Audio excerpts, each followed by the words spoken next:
సభాధ్యక్షులు గౌరవనీయులు ప్రొఫెసర్ కోదండరామ్ గారు, అలాగే గౌరవనీయులు నా చిరకాల మిత్రుడు అన్న, నేను future prime minister of the south India అని చెప్పి పిలువబడుతున్న, నేను గత 10 ఏళ్ల క్రితమే చెప్పాను తిరుమావళవన్ గారికి. 10-15 ఏళ్ళు అవుతుంది. He will be the future prime minister from South India. I declared 10 years back. Today also in Telangana capital, Hyderabad, I am declaring my beloved friend and Honorable MP Dr. Tirumavalaban is the suitable person from South India to declare as a prime minister candidate. So we must support him because he is having that much of commitment towards the South India and Dalits and other deprived communities. So మిత్రులారా, మా south India గురించి మేము 2013లోనే 22 మంది ఎంపీలతో సమావేశం పెట్టడం జరిగింది. Common capital కాదు, Hyderabad second capital చేయండి, తెలంగాణకు క్యాపిటల్ చేస్తూ దేశానికి కూడా సెకండ్ క్యాపిటల్ చేయండి అని చెప్పేసి సీమాంధ్ర ఎంపీలు తెలంగాణ ఎంపీలతో కలిపి 2013లోనే కాన్స్టిట్యూషన్ క్లబ్ ఢిల్లీలో సమావేశం పెట్టడం జరిగింది. బాబాసాహెబ్ అంబేద్కర్ హైదరాబాద్లో దేశానికి 2వ రాజధాని చేయమని చెప్పి 55లో ఎందుకు చెప్పాడు?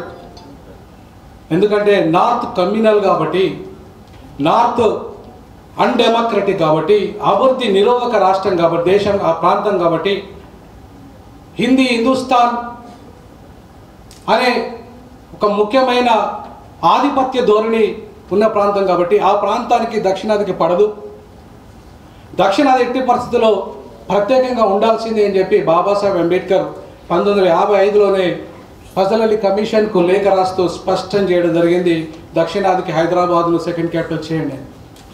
అంతేకాకుండా 3 కోట్ల జనాభాతో ఒక రాష్ట్రం చేయండి అని చెప్పారు. మొత్తం దేశంలో రాష్ట్రాలు అనేటివి ఉత్తరప్రదేశ్ ఒకటి ఇప్పుడు 25 కోట్లు ఉంది. మొత్తం దక్షిణాది మొత్తం కలిపితే 25 కోట్ల జనాభా ఉంటే ఒక్క ఉత్తరప్రదేశ్ 25 కోట్ల జనాభా ఉంది. ఇవాళ దక్షిణాదిలో ఉన్న మొత్తం ఎంపీల సంఖ్య ఉత్తరప్రదేశ్ ఎంపీల సంఖ్యతో సమానమయ్యే పరిస్థితి వచ్చేస్తుంది రేపు డీలిమిటేషన్ తర్వాత. 143 ఎంపీలు పెరగబోతున్నాయి. అంటే ఇప్పుడు 80 ఎంపీలు ఉన్నాయి, 143 ఎంపీలు కాబోతున్నాయి ఒక్క ఉత్తరప్రదేశ్లోనే.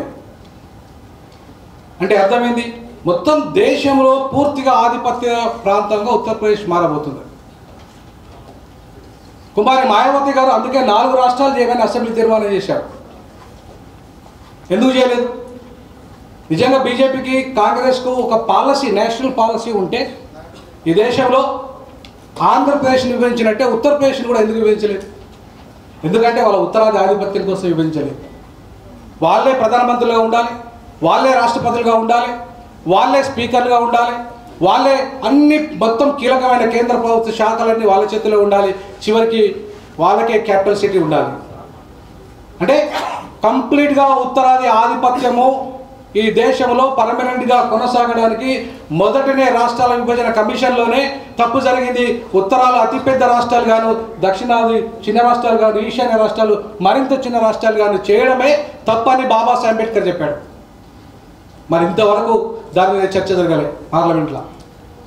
ఇవాళ డీలిమిటేషన్ వాయిదా వేస్తాం కావచ్చు కాక, ఒక 25 ఏళ్ళు వాయిదా వేయమని కొట్లాడతాం, మళ్ళీ 25 ఏళ్ళ తర్వాత ఏంటి? గతంలో 50 ఏళ్ళు ఆల్రెడీ వాయిదాలు వేసుకుంటూ వచ్చాం, 50 ఏళ్ళు ఈ స్వతంత్ర భారతదేశంలో. మళ్ళీ వాయిదా వేస్తాం 25 ఏళ్ళ తర్వాత ఏంటి? వచ్చే తరాలకు మళ్ళా ఇదే కొట్లాట పెడదామా? There should be solution for that. అందుకే బాబాసాహెబ్ అంబేద్కర్ చెప్పినట్టుగా, నవభారత నిర్మాత బాబాసాహెబ్ అంబేద్కర్ చెప్పినట్టుగా ఈ దేశంలో డీలిమిటేషన్ కమిషన్ ఏదైతే ఉందో 3 కోట్లకు ఒక రాష్ట్రంగా, 4 కోట్లకు ఒక రాష్ట్రంగా కనుక చేయగలిగితే, అట్లీస్ట్ 5 కోట్లకు ఒక రాష్ట్రం కనుక చేయగలిగితే ఈ సమస్యకు పరిష్కారం లభించే అవకాశం ఉంది. కరెక్ట్గా రిప్రజెంటేషన్, ఎంపీల రిప్రజెంటేషన్ సమానంగా ఉంటుంది అన్ని రాష్ట్రాల్లో. కానీ పాపం ఒక్క ఎంపీ ఉంటాడు ఒక రాష్ట్రంలో, మొత్తం 80 ఎంపీలు ఉంటారు ఒక రాష్ట్రంలో. అంటే 80 ఎంపీలు ఉన్నాడు ఈ దేశంలో ఆధిపత్యం చేస్తారా? ఒక ఎంపీ ఉన్నోడు చేస్తాడా? ఎవరు చేస్తారు ఈ దేశంలో? సో ఉత్తరాది రాష్ట్రాల్లో 3 యూపీ, బీహార్, మధ్యప్రదేశ్ చాలు ఈ దేశాన్ని వెళ్ళడానికి. వాళ్ళు ఒక 3 రాష్ట్రాలు చాలు ఈ దేశాన్ని, ఇంకా మిగతా రాష్ట్రాలతో పని లేదు వాళ్ళకు. అందుకే ఈరోజు పంజాబ్ మాట్లాడుతుంది, అందుకే ఈరోజు పశ్చిమ బెంగాల్ మాట్లాడుతుంది. అందుకే ఈరోజు ఒక్క దక్షిణ భారతదేశ రాష్ట్రాలే కాదు, ఇవాళ పశ్చిమ బెంగాల్ మాట్లాడుతుంది, పంజాబ్ మాట్లాడుతుంది, ఇవాళ ఒడిశా మాట్లాడుతుంది. ఇవన్నీ ఎందుకు మాట్లాడుతున్నాయి? ఎందుకు ఆ ముఖ్యమంత్రులు వచ్చి మాట్లాడుతున్నారంటే వాళ్ళ అస్తిత్వం కంప్లీట్గా ఈ దేశంలో కోల్పోబోతున్నారు కాబట్టి. సో ఈ దేశంలో 145 కోట్ల మంది ప్రజల యొక్క రిప్రజెంటేటివ్ ఈ దేశం అంటే. ఈ దేశం అంటే ఏంటిది? ఈ దేశంలో ఉన్న ప్రజల యొక్క రిప్రజెంటేటివ్గా మన ఎంపీలను పంపిస్తున్నాం. ఆ ఎంపీలందరూ పోయి మన రిప్రజెంటేటివ్గా అక్కడ ఉండాలి. మరి కొన్ని ప్రాంతాల్లో ఎక్కువ మంది ఉంటే ఎక్కువ నిర్ణయాలు వాళ్ళే జరుగుతాయి, కొన్ని ప్రాంతాల్లో లేకపోతే వాళ్ళ వాయిస్ వినబడదు పార్లమెంట్లో. మరి అటువంటి పరిస్థితులలో ఈ దేశాన్ని ప్రజాస్వామ్య దేశంగా మనం అనాలంటే ఖచ్చితంగా అన్ని ప్రాంతాలకి సమన్వయం జరగడమే లక్ష్యం.